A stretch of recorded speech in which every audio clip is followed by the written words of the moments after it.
What's that one thing that happened between 47 and 91 that you wish you could carry forward? Well, I think one of the best things that we created was a vigorous, dynamic, vibrant democracy. And that democracy, not only in India today, but all over the world, is under threat.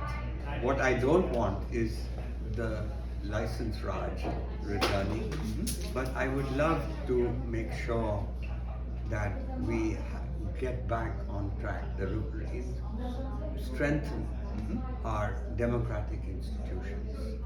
And my second question to you is, of all the changes that are happening in this country, one of my perceptions as a citizen of the country and as someone who's invested, has skin in the game in my country, is it at times these changes aren't communicated in a coherent manner that should be appreciated by the vast, diverse masses of our country.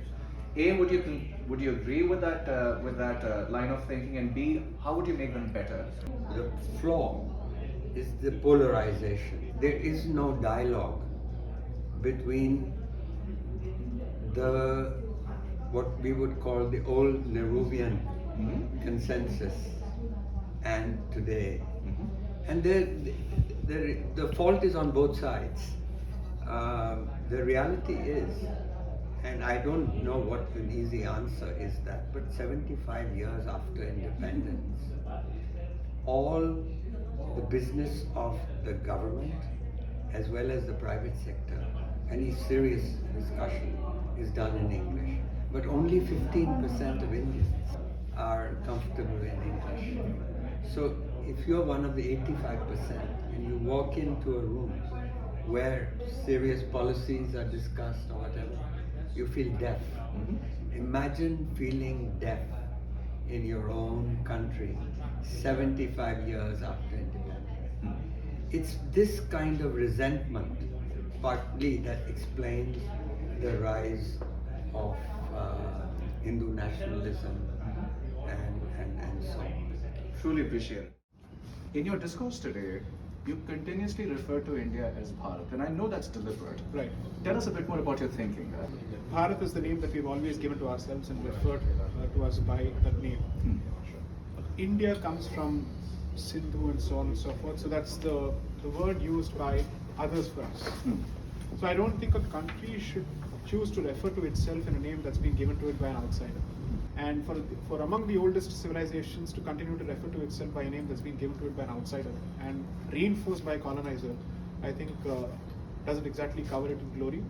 And for an aspiring superpower which wants to spread its values, if you don't respect your name and your value, you have no business pontificating the rest of the world. Is Bharat also directional towards being called Hindustan eventually?